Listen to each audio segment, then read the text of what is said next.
गोजोननाय मोनदों आरो आंनि 29 सुक्लाय सेरफां समष्टिनि जायफोर रायजो राजाफोर दिनै बर' हारसा बिभिन्न राभा असमिया बेंगलि गरखा गासैबो जाथिनि मानसिफ्रा दिनै बिपिएफ दोलोनि जितु माने सिम्बल नांगोलनि सावगारियाव भट होनानै आंखौ देरहाहोदों बेनि थाखाय 29 नं सुक्लाय सेरफां समष्टिनि रायजो राजानोसिम आंनि गोजोननाय बावहरदों थेंक्स हरदों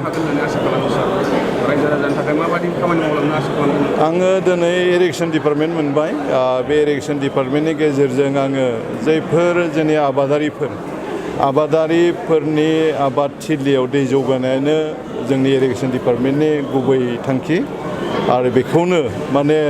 जाफुंसार होनो थाखाय आं नाजागोन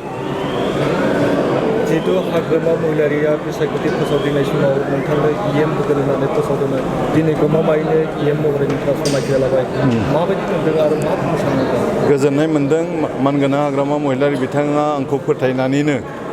5थि खेबनि थाखाय माने फार्स्टनिफ्रायनो दिनै जोबथासिम आंनोनो सुक्लाय सेरफां समष्टियाव केन्डिडेट हिसाबै बिथाङा आंखौ सेलेक्ट खालामदों आरो बे हिसाबै आङो खनथाम देरहाबोदों आरो खनसे आं जेनदोंमोन आरो देग्लाय देरहाफिनबाय मोनबा इलेक्सननि गेजेराव आं दिनै खनब्रै देरहाबाय आरो हाग्रामा महिलारि बिथाङा जेबायदि रायजो राजाफोरनो खोथा होबोदोंमोन माने जे इलेक्सन केम्पेइनाव हाजार रायजोफोरनि गेजेराव बिथाङा बुंदोंमोन आंखौ इएम होगोन आरो इरिगेसन डिपार्टमेन्टबो होगोन होनना बिथाङा फोसावदोंमोन बेबायदिनो बिथाङा दिनै खोथा लाखिनानै आंखौ इएम खालामबाय आरो इरिगेसन डिपार्टमेन्टनि इएम खालामबाय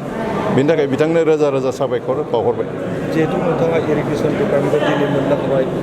थांनाय समाव जे गुबुन सरकार दंमोन आरो गुबुन डिपार्टमेन्टआ गुबुननि बिजाथिनि आखायाव दंमोन दायो नोंथाङा माबायदियै